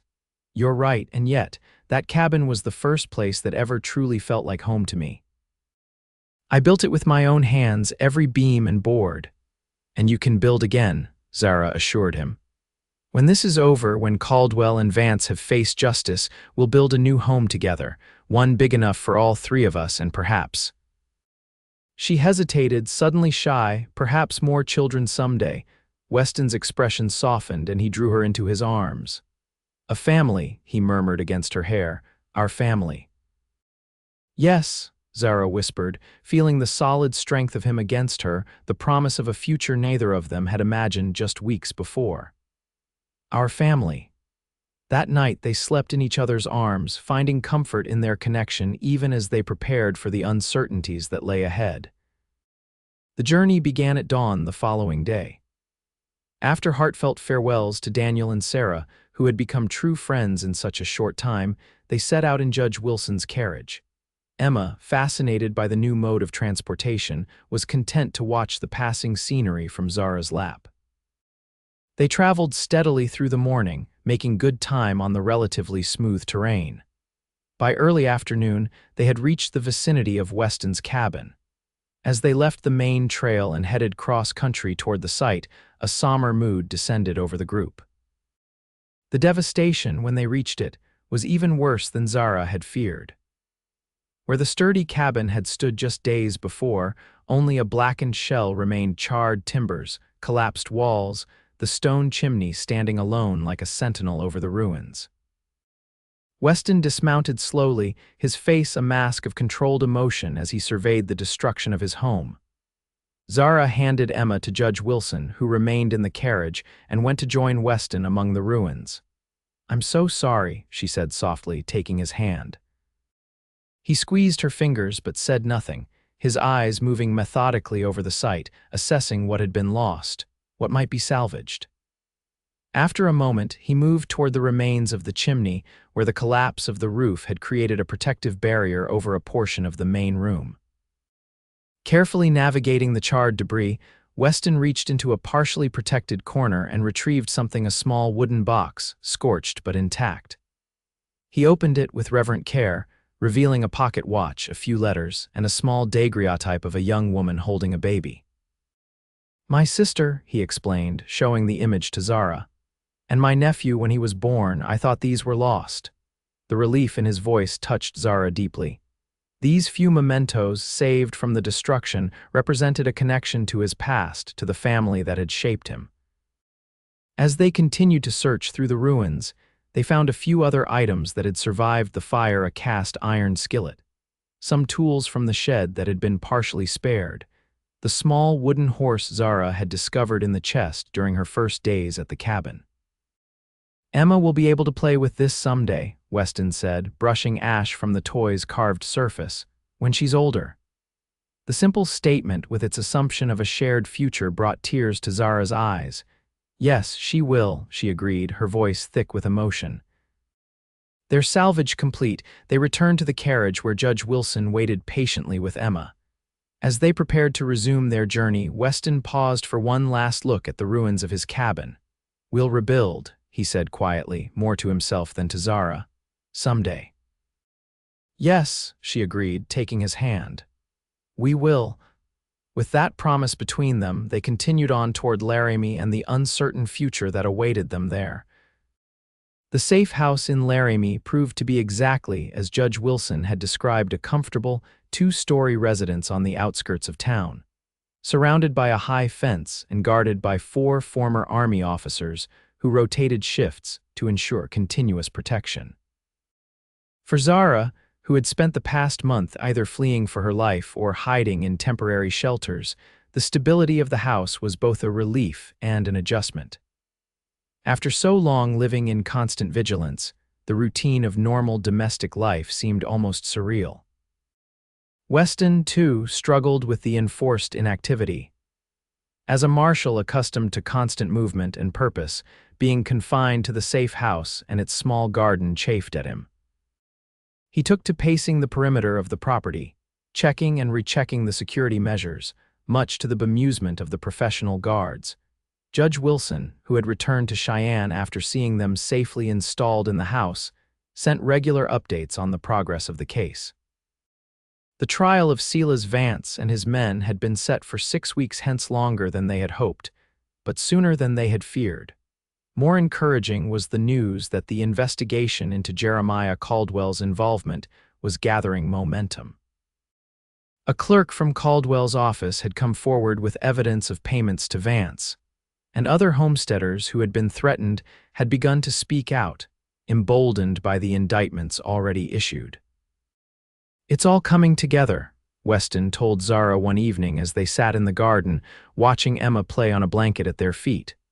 "Wilson thinks there's a good chance of bringing charges against Caldwell before Vance's trial even begins." "That would be justice indeed," Zara said softly. "For William, and for all the others who have suffered because of Caldwell's greed." The mention of her late husband brought a momentary shadow to Weston's expression, a flicker of something Zara couldn't quite identify. "Weston, what is it?" He hesitated, then asked the question that had clearly been on his mind. "Do you still think of him often? William, I mean." Zara considered the question carefully.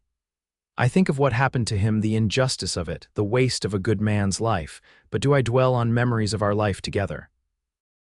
"No, not often anymore." She met Weston's gaze directly. "My heart has found a new home, Weston, with you." The tension in his shoulders eased visibly. I sometimes feel guilty, he admitted, for finding happiness amid such tragedy. For being glad that circumstances, terrible as they were, brought you and Emma into my life. I understand, Zara said gently. I feel it too, but William would not have wanted Emma and me to live in perpetual mourning. He would have wanted us to find safety and happiness again. Weston reached for her hand, his fingers intertwining with hers. And have you found happiness, I mean? Yes, Zara answered without hesitation. Despite everything, despite the danger and uncertainty still ahead, yes, I have found happiness with you. The simple truth of her statement seemed to settle something in Weston. He lifted their joined hands, pressing a kiss to her knuckles. Then let's make it official. As soon as the trial is over, as soon as you and Emma are truly safe, let's be married. Yes, Zara agreed, her heart full. Let's build our future together, with no more running, no more hiding. Emma chose that moment to let out a delighted squeal, having discovered a dandelion in the grass. The adults laughed, momentarily distracted from serious discussions of trials and futures by the simple joy of a child discovering the world. It was, Zara thought, a perfect encapsulation of what their life together might be, finding moments of brightness and beauty even amid challenges, building happiness from the ashes of tragedy. The weeks leading up to the trial passed in a strange mixture of domestic tranquility and underlying tension. While they established routines and made the safe house as home-like as possible, none of them could forget why they were there or the dangers that still lurked beyond the guarded gates. 2 weeks before the trial was to begin, Judge Wilson arrived with news that sent a ripple of both excitement and apprehension through the household. The territorial prosecutor has filed charges against Jeremiah Caldwell, he announced over dinner. Conspiracy to commit murder, land fraud, intimidation of homesteaders, the list is extensive. Has he been arrested? Weston asked, the question foremost in all their minds. Wilson's expression turned grim. That's the problem, when the U.S. Marshals went to serve the warrant at his ranch. Caldwell was gone. Appears he got wind of the indictment and fled. Zara's heart sank. So he's still out there, still a threat. Yes and no, Wilson replied. He's a fugitive now, which means every lawman in the territory is looking for him. His assets have been frozen, his influence greatly diminished. But yes, until he's apprehended, he remains a potential danger. Which means the security arrangements for the trial need to be even tighter, Weston concluded, his protective instincts visibly heightened. Already in hand, Wilson assured him. The courthouse will be heavily guarded. Zara will have an escort of 4 deputies at all times during her testimony. And we're keeping the exact date of her appearance confidential. Even the defense attorneys won't know until the day before. These precautions, while necessary, brought home to Zara the reality of what lay ahead. Soon she would have to face Vance and his men in court, would have to relive the terrible night of William's murder, would have to withstand whatever the defense threw at her in their attempts to discredit her testimony. That night, after Emma was asleep and Judge Wilson had retired to the guest room, Zara found herself unable to rest. She slipped out of bed, careful not to wake Weston, and made her way downstairs to the kitchen. She was surprised to find one of their guards, Captain Reynolds, seated at the kitchen table with a cup of coffee. "Couldn't sleep, Mrs. Matthews?" he asked kindly. "No," Zara admitted, pouring herself a cup from the pot on the stove. "Too much on my mind, I suppose." Reynolds nodded understandingly. "Trials weighing on you, only natural." Zara sipped her coffee, finding unexpected comfort in the captain's matter-of-fact manner. "Have you ever testified in court, Captain?" "Several times during my army days." "Indian raids, disputes with settlers, that sort of thing. Were you nervous?" Reynolds considered the question. "First time, yes. Felt like my knees might give out right there on the witness stand." He smiled at the memory. "But once I started talking, just telling what I'd seen, well, it wasn't so bad then."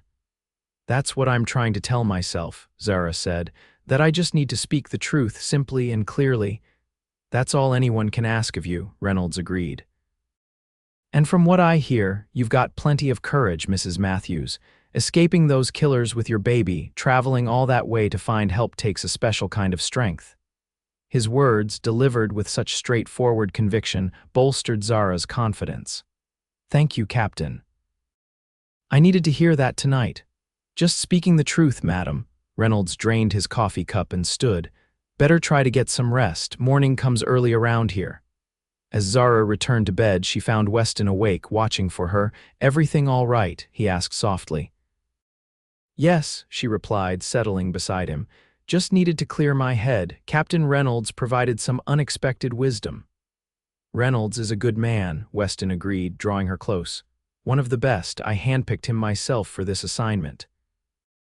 The knowledge that Weston had personally selected the men protecting them added another layer of security to Zara's peace of mind. "I think I can sleep now," she murmured, already feeling drowsiness overtake her. "Good," Weston whispered, pressing a kiss to her temple. "I'll be right here." And that, Zara realized as she drifted toward sleep, was what mattered most. Not the trial, not Caldwell's threats, not even the uncertain future. What mattered was this: Weston beside her, Emma safe in her crib across the room, the promise of family and home that they would build together once justice had been served. The day of the trial dawned clear and cool, a perfect early autumn morning that belied the tension gripping the safe house. Zara, dressed with particular care in a conservative navy blue dress that Judge Wilson had suggested, would present the right image of respectability to the jury. Weston, already in his marshal's uniform, complete with badge and sidearm, paced the bedroom as Zara prepared. "Remember, you'll have guards with you at all times," he reminded her for perhaps the 10th time that morning. "Don't speak to anyone outside the courtroom, not even to answer a greeting." "I remember," Zara assured him, securing Emma's bonnet. The baby would be cared for by the wife of one of their guards during Zara's testimony, a necessary arrangement, but one that added to her anxiety. "And if anything feels wrong, anything at all, I'll tell the deputies immediately," Zara finished for him, crossing to where he stood by the window. "Weston, I'll be fine. The courthouse is secure. Judge Wilson has planned for every contingency, and you'll be right there with me."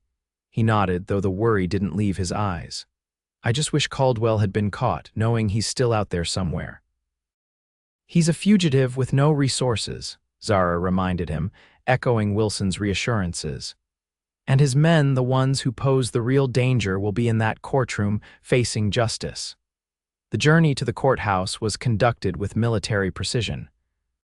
2 carriages, one containing Zara, Emma, Weston, and 2 deputies, the other filled with additional guards, traveled by an unpublished route through Laramie streets.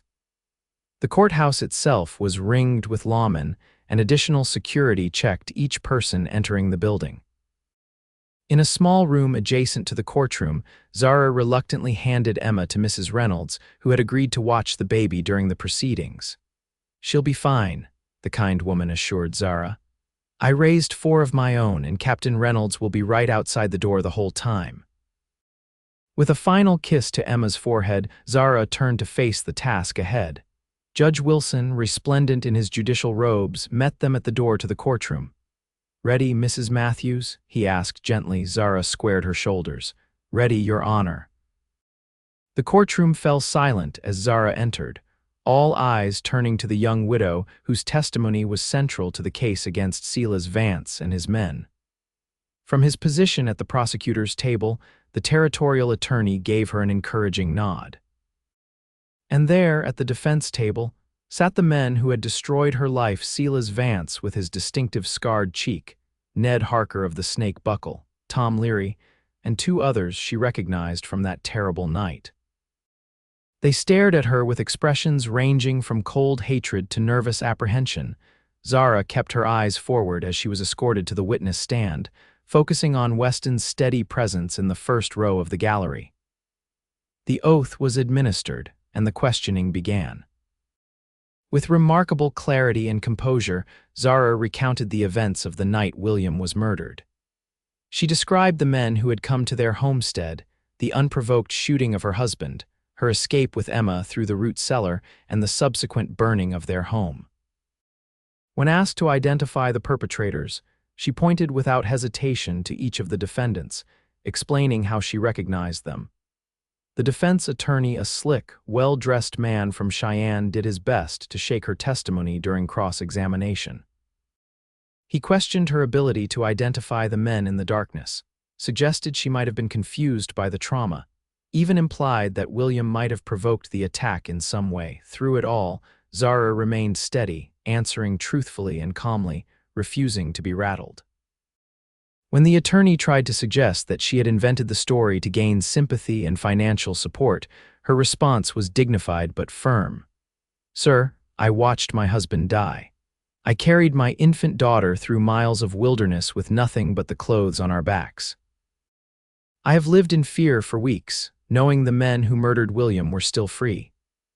What possible motive could I have to invent such a nightmare?" The question hung in the air, unanswerable, and the defense attorney moved on to other, less effective lines of questioning. When Zara was finally excused from the witness stand, the relief was overwhelming. She returned to her seat beside Weston, who squeezed her hand in silent support and pride. "You were magnificent," he whispered as the next witness was called.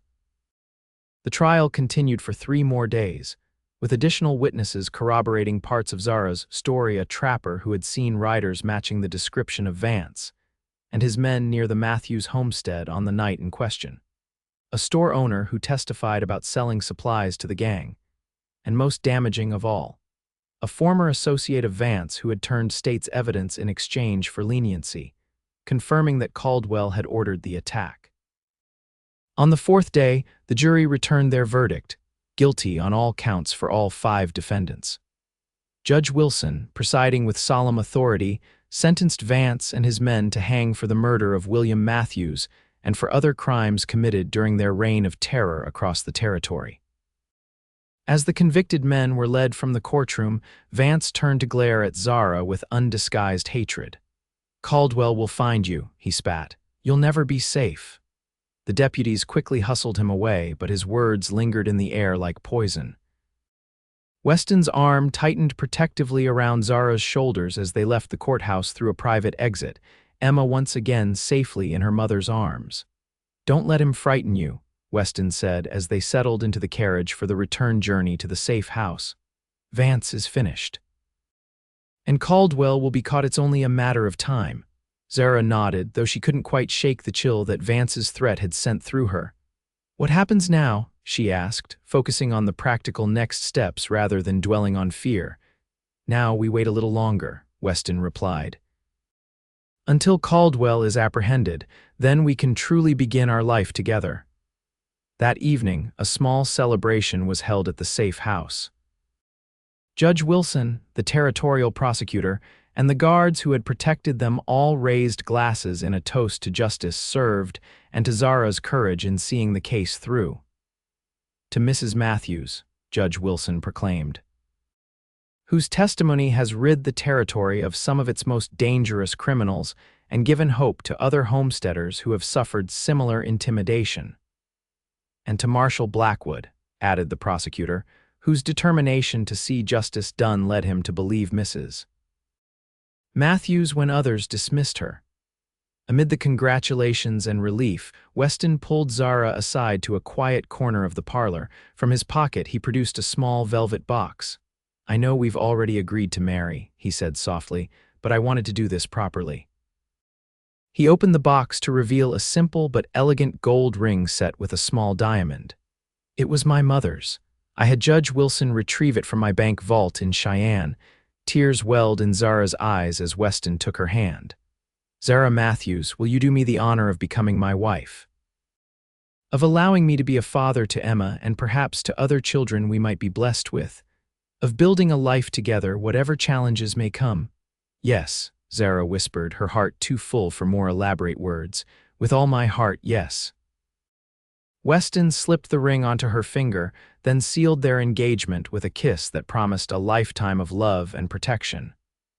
The assembled company, noticing the intimate moment, broke into applause and cheers. For the first time since that terrible night when her world had been shattered, Zara felt truly whole again, not because the past had been erased or forgotten, but because a new future, bright with promise, stretched before her. 2 weeks after the trial concluded, as autumn painted the Wyoming landscape in golds and reds, the news they had been waiting for finally arrived. Jeremiah Caldwell had been captured attempting to cross into Canada. He would be returned to the territory to face justice for his crimes. With the immediate threat removed, plans could finally be made for their future.